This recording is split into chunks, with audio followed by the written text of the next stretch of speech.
They said a woman with nothing left has nothing left to lose, but they were wrong. She still had her name to bury.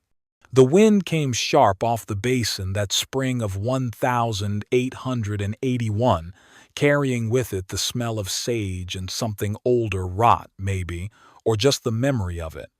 The town of Prospect Bend sat low and mean against the hills, a collection of warped wood and false promises where men drank to forget and women worked to survive. It was the kind of place you rode through, not toward. But Marla Pruitt had nowhere left to ride. She stood at the edge of town with a canvas bag slung across her thin shoulder and dust caked into the folds of her black morning dress. The fabric had gone gray at the hems. Her boots were split at the seams. She was 34 years old and looked 50 in the hard light, her face carved lean by hunger and the kind of exhaustion that doesn't wash off. Her husband, Daniel, had been dead 3 months shot over a card, the game in a Tucson saloon, they'd told her. Shot over a debt, others whispered. Shot because he was a fool, most agreed. She didn't care why anymore. Dead was dead. What she cared about was the scrap of paper folded in her pocket, a deed signed in shaky ink by a man who'd owed Daniel money and paid it in property instead of coin. An old motel, he'd called it. Out past the edge of Prospect Bend, where the road bent toward nothing. Ain't much, he'd said, but it's yours. It was more than she had. Marla walked the 2 miles on foot, the sun climbing her back like a predator.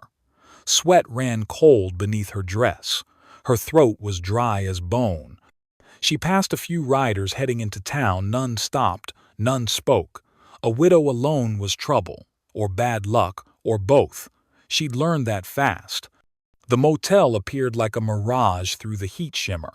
It was a low, single-story structure made of sun-bleached adobe and splintered timber, sagging in the middle like a broken spine. 6 rooms total, their doors hanging crooked on rusted hinges. The sign out front had once read Dest's Inn, but now only the D and the S remained, the rest eaten by wind and time. The yard was dust and dead grass. A windmill stood motionless, its blades locked in place. There was a stable, empty, a well, dry. Marla stopped 50 feet out and stared. This was it. This was what Daniel's life had been worth. She thought about turning around, thought about walking into the basin and letting the heat take her. But then she saw the door to the last room on the end, room 6, and it was open just a crack, swaying slightly in the wind. Something about it pulled her forward. Her boots crunched over broken glass and scattered nails. She pushed the door wider with her fingertips, the hinges screaming. The air inside was thick and stale, tinged with copper and old smoke. The room was bare except for an iron bed frame with no mattress, a cracked mirror on the wall, and a pile of cloth in the corner. No, not cloth. It was a dress. A woman's dress, pale blue calico, torn and stained dark along the bodice. Next to it lay a leather belt, frayed and stiff. And carved into the wooden bed frame in jagged, desperate letters, they called me liar, they called me witch. I was neither. Beneath it, smaller, shakier, forgive me, Mama. Marla's knees buckled. She caught herself against the door frame, her heart hammering. The dress looked small, a girl's dress, maybe 16, maybe younger. The stains weren't mud, they were blood. In the West, a woman's shame was carved deeper than any brand and remembered longer than any grave. Marla stumbled backward out of room 6, gasping for air that wouldn't come clean. Her boot caught on a loose board and she went down hard, palms scraping against sun-cracked wood. The taste of copper filled her mouth. She'd bitten her tongue. Easy now. A shadow fell across her. She looked up, squinting against the glare, and saw him, a man, tall and lean, standing between her and the burning sky. His hat was pulled low, brim frayed. His hands hung loose at his sides, scarred knuckles and dirt under the nails. He didn't move closer. You all right? His voice was gravel and smoke. Careful. Marla spat blood into the dust and pushed herself up on shaking arms. Who the hell are you? Name's Cade Farrow. Got a patch of land north of here. He nodded toward the motel. Saw you walking in. Figured someone ought to warn you. Warn me about what? Cade's jaw worked. He looked past her toward room 6, and something hard settled behind his eyes, something old and tired. About what happened here. Marla climbed to her feet, legs unsteady.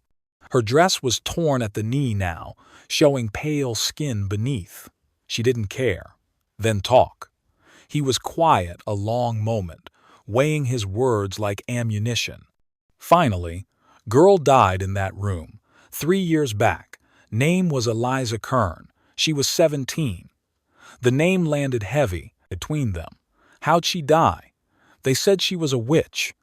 Cade's voice went flat, empty. Said she cursed a man's cattle. Said she poisoned a well. Said she laid with the devil himself. He spat into the dirt. All lies. Then why? Because she was pretty and poor and didn't bow her head when the preacher's son came calling. Cade's hands curled into fists. Because she said no, and men like him don't hear that word. Marla felt something cold slide down her spine. What did they do to her? Dragged her here, stripped her, beat her till she couldn't stand. They tied a rope around her neck and made her wear a sign that said, Desievere. His voice cracked, just barely. Locked her in that room for 3 days. No food, no water. Said they were driving the devil out. The wind picked up, moaning through the broken shutters. On the 3rd day, she stopped screaming. Cade looked at Marla now, and his eyes were hollow. By the time someone opened that door, she was gone. Rope still around her throat. She'd carved those words into the bed with a nail she'd pried from the floor. Marla's stomach turned. She tasted bile. And nobody stopped it? A few tried. Cade's voice went quieter. Her mama stood in the street and begged. The blacksmith's wife brought food, but they turned her away.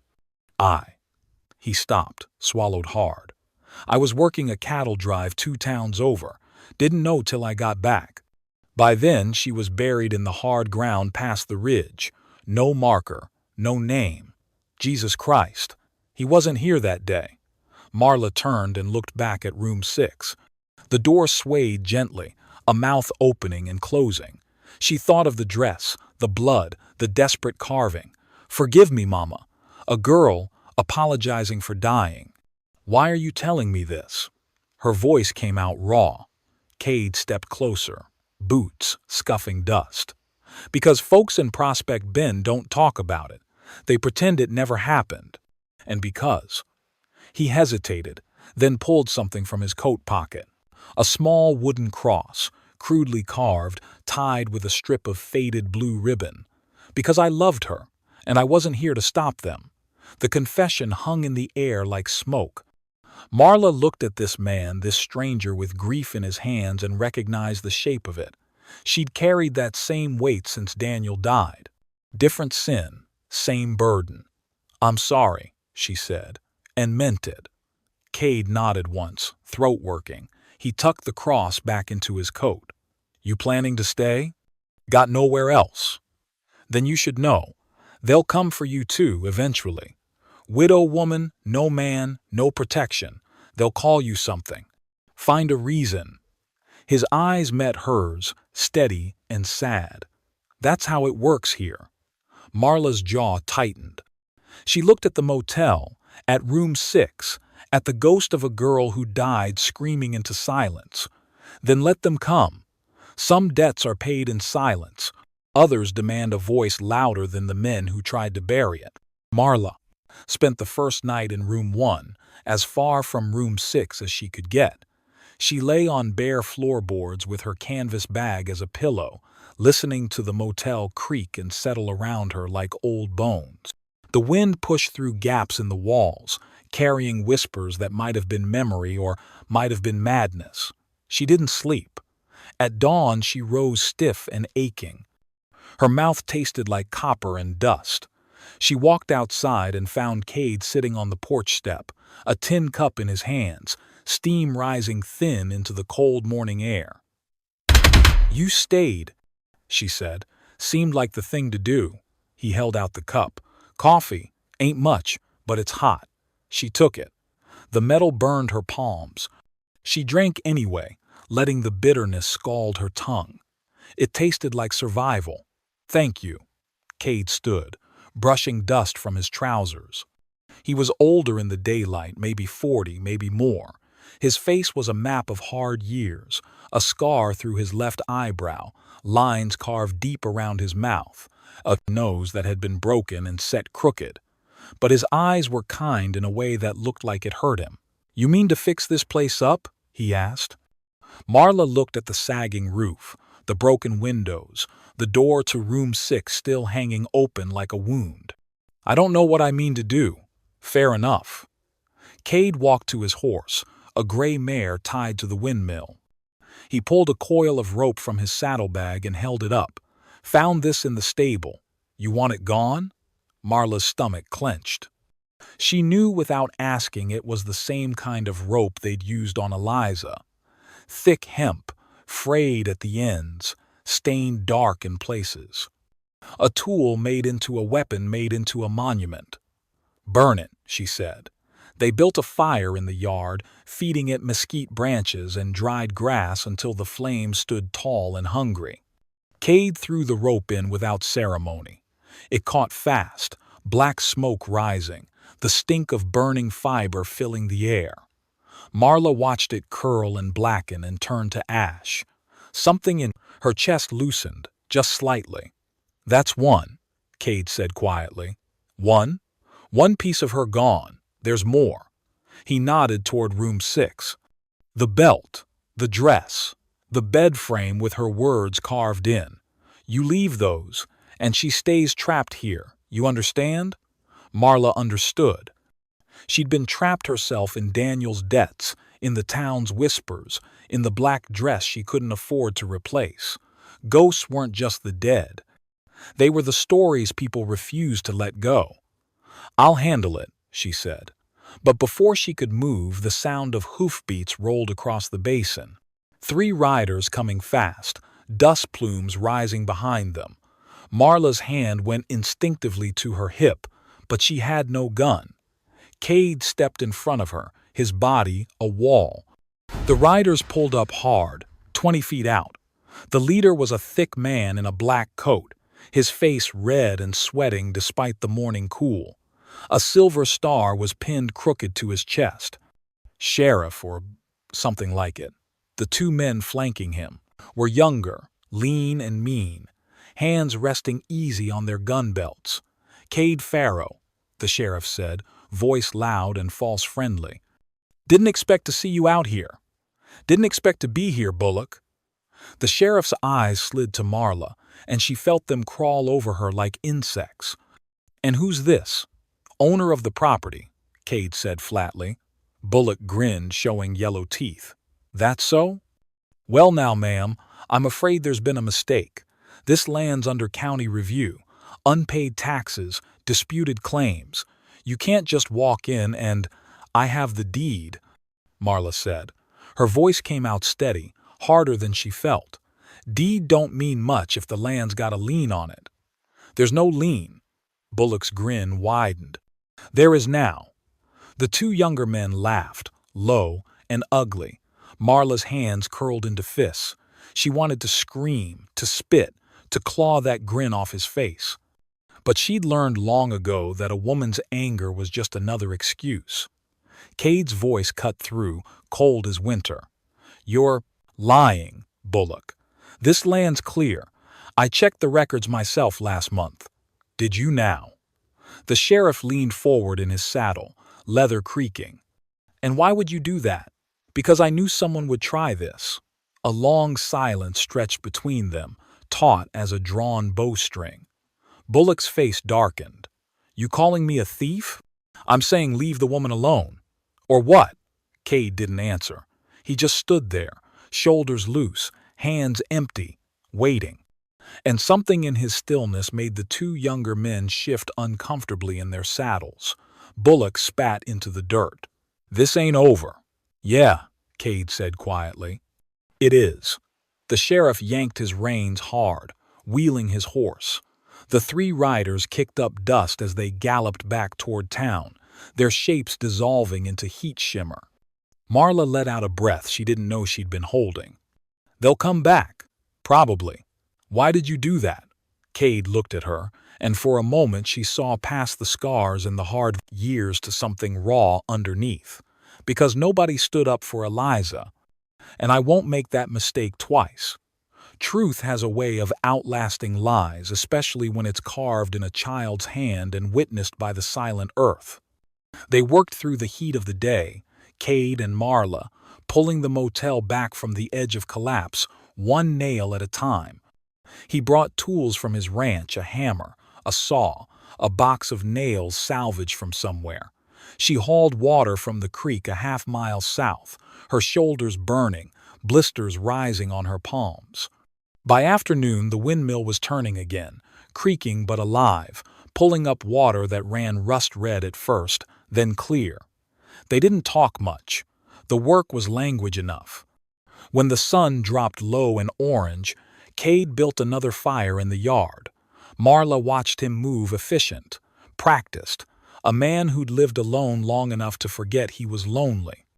He heated beans in a tin pot and they ate in silence, the metal spoon scraping like whispered prayers. "Room 6, Marla said finally. "I need to go back in." Cade set his spoon down. "You sure?" "No." She wiped her mouth with the back of her hand. "But it needs doing." He nodded slowly. "I'll come with you." They stood together at the threshold as the last light bled from the sky. The room felt colder now, heavier, as if it had been holding its breath. Marla stepped inside first, her shadow long across the floor.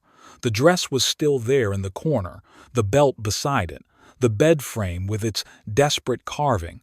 They called me liar. They called me witch. I was neither. Forgive me, Mama. Marla knelt beside the dress, her knees pressing into grit and broken glass. Up close she could see the stitching, small, careful stitches, the kind a girl makes when she's trying to make something last. Blue calico with tiny white flowers. It had been pretty once. "We should bury it," she said. "Properly." "Where?" "Wherever she is." Cade's jaw tightened. "I know the place." They rode double on his gray mare, Marla sitting behind with the dress and belt wrapped in a clean flour sack. The moon was rising thin and white. The land stretched silver and black in all directions, endless and indifferent. They rode north, past Cade's small ranch house, past fields gone fallow, up into the hills where the ground turned hard and rocky. He stopped at a ridge overlooking the basin. Below them, Prospect Bend was a scatter of yellow lights, small and cold. "Here," Cade said. There was no marker, just hard earth and sage. He dismounted and helped Marla down, his hands careful on her waist. She felt the warmth of him through the fabric, brief and human. They stood side by side in the dark. "How do you know?" she asked. "I found her mama after. Woman named Ruth Kern. She told me where they'd put Eliza, made me swear I'd remember." His voice cracked. "She died 2 months later." "Grief," the doctor said. "But I think she just didn't want to live in a world that did that to her girl." Marla closed her eyes. 2 women, erased. No stones, no names, just dirt and silence and men's lies. "We're changing that," she said. They dug with Cade's knife in their bare hands, the earth stubborn and grudging. Marla's fingers bled. She didn't stop. When the hole was deep enough, she placed the dress and belt inside, folding them gently, the way a mother folds her child's clothes. Cade added the wooden cross he'd carried, the blue ribbon fluttering once before disappearing into shadow. They covered it together, pressing the earth down firm. "She deserves words," Marla said. Cade looked at her, uncertain. "I don't know any prayers." "Neither do I." Marla stood, wiping dirt on her dress. She looked down at the unmarked grave and spoke to the darkness and the dead girl beneath it. Your name was Eliza Kern. You were 17. You said no, and they killed you for it. But you're not forgotten, not anymore. Her voice carried across the ridge, strong and clear. I see you, I hear you, and I'm sorry. For a long moment there was only wind and stars. Then, from somewhere down the slope, a sound, footsteps, small and uneven. Marla's hand shot to Cade's arm. He tensed, reaching for the knife at his belt. A figure emerged from the sagebrush. A child, a girl, maybe 8 years old, wearing a torn dress and no shoes. Her hair was tangled, her face smudged with dirt. She held something in her small fists, a stone, river smooth and white. She stopped 10 feet away, staring at them with dark, solemn eyes. You knew Eliza? The girl whispered. Cade crouched down slowly. I did. Did you? The girl nodded. Tears tracked clean lines through the dirt on her cheeks. She was kind to me. When Mama died and Papa, she couldn't finish. Eliza gave me bread. She told me I was brave. What's your name? Marla asked gently. Abigail. Where's your papa now, Abigail? In town. Drinking. The girl's voice went flat. Dead. He'll be mean when he gets home. Marla and Cade exchanged a look, another ghost in the making. Abigail stepped forward and knelt at the grave. She placed the white stone carefully on the fresh-turned earth, pressing it down with both hands. So she has something, the child said. So people know. The stone gleamed in the moonlight, small but visible, a marker made of love and a child's defiance. Marla knelt beside her. You're brave too, Abigail. The girl looked up at her, and something old and tired lived behind those young eyes. Will you stay? At the motel? I will. Promise? Promise. Abigail nodded, satisfied. Then she turned and ran back into the dark, disappearing like smoke. Cade stood slowly. Christ. Marla stayed kneeling, staring at the white stone, one small act of remembering in a land built on forgetting. We're not done, she said. They say the West was built by men with guns and grit, but it was women with scars and seeds who made it worth remembering. Word spread the way wildfires do in dry country, fast, hungry, and impossible to contain. The widow at Dusk's End was fixing up the motel. The widow had help from Cade Farrow. The widow had stood over Eliza Kern's grave and spoken her name out loud where the whole basin could hear it. Within a week, Sheriff Bullock rode out again, this time with 6 men. They found Marla on the porch, a hammer in her hand and nails between her teeth, rehanging the door to room 3. She didn't stop working when they arrived. Ma'am, Bullock said, voice slick with false courtesy, we got complaints. Folks say you're disturbing the peace, spreading lies about decent citizens. Marla drove a nail home with 3 sharp strikes. I'm fixing a building. That disturb you? It's what you're saying that disturbs folks. I'm not saying anything. She turned to face him, hammer loose in her grip. But Eliza Kern is. Her name's carved into that bed frame, in room 6. Anyone who wants to see the truth can walk right in. Bullock's face went red. That girl was a what? Marla's voice cut like a blade. A liar? A witch? Say it. Say what you called her before you locked her in that room and let her die. The men behind Bullock shifted, uneasy. One of them was younger, barely 20, and he wouldn't meet Marla's eyes. You got no right, Bullock started. I got a deed and the truth. Which one scares you more? The sheriff's hand moved toward his gun. Marla didn't flinch. She'd stopped being afraid of men like him the day she buried Daniel. Death was just another kind of leaving, and she'd had practice. But before Bullock could draw, a voice rang out from the road. Touch her and I'll kill you where you sit. Cade stood 50 yards out, rifle raised, sighted, steady.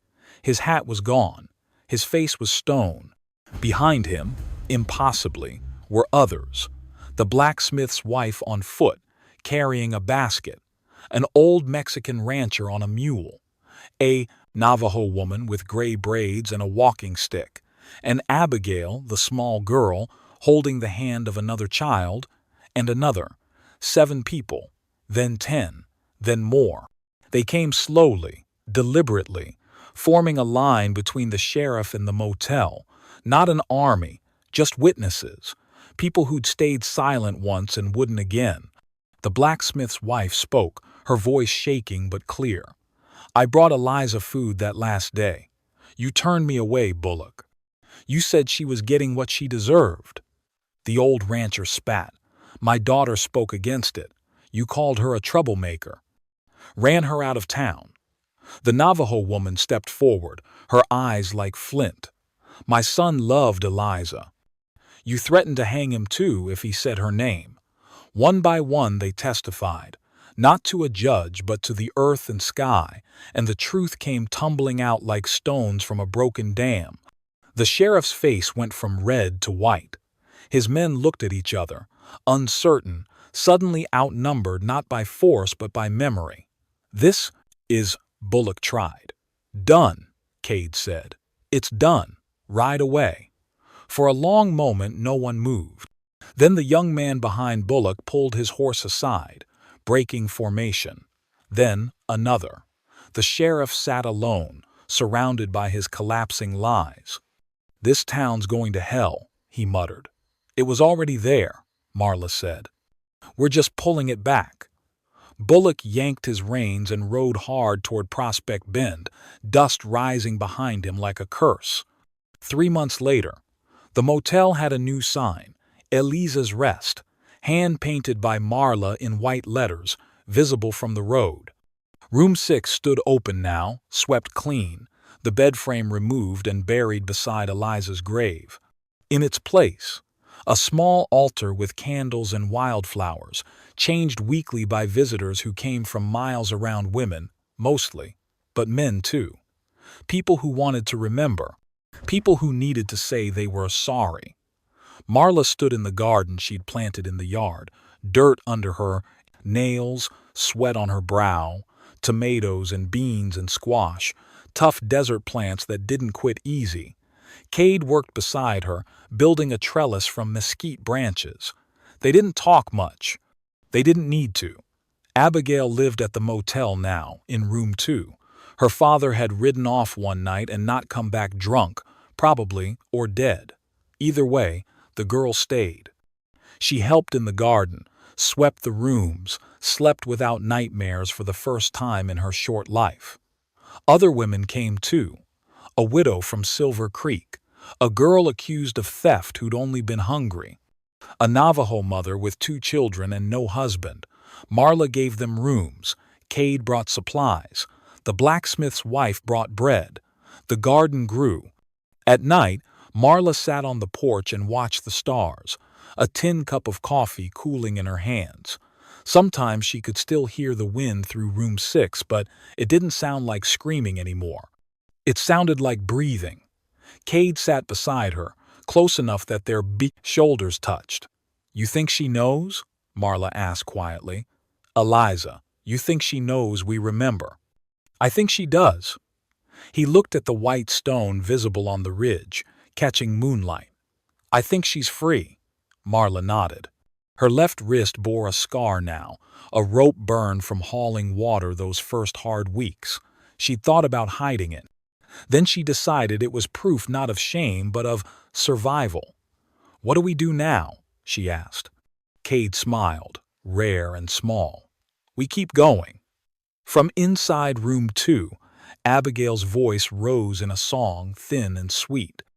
The other women joined in, their voices braiding together, carrying across the basin. It wasn't a hymn. It was something older, simpler. A song about planting, about roots that go deep. Marla closed her eyes and listened. Years later, travelers on the road to Prospect Bend would see the garden at dusk's end and wonder. They'd see the women working there, the children playing, the smoke rising from the kitchen. They'd see the sign, Eliza's Rest. Some would stop, some would ask. And Marla, older now but unbroken, would tell them the story. Not all of it, just enough. She'd show them the white stone on the ridge. She'd let them see room 6, empty but not forgotten. She'd ask them a question. When they come for the women in your town, and they will come, what will you do? Will you watch in silence, or will you stand? Most didn't answer. But some did, and those who did stayed. The garden kept growing, the motel filled with ghosts made human again. And Eliza Kern's name, once buried, became a prayer spoken by those who refused to forget. Some debts are paid in blood, others are paid in blooming things, and names carved in stone, and women who plant gardens where dead girls once screamed. The choice, as always, is yours.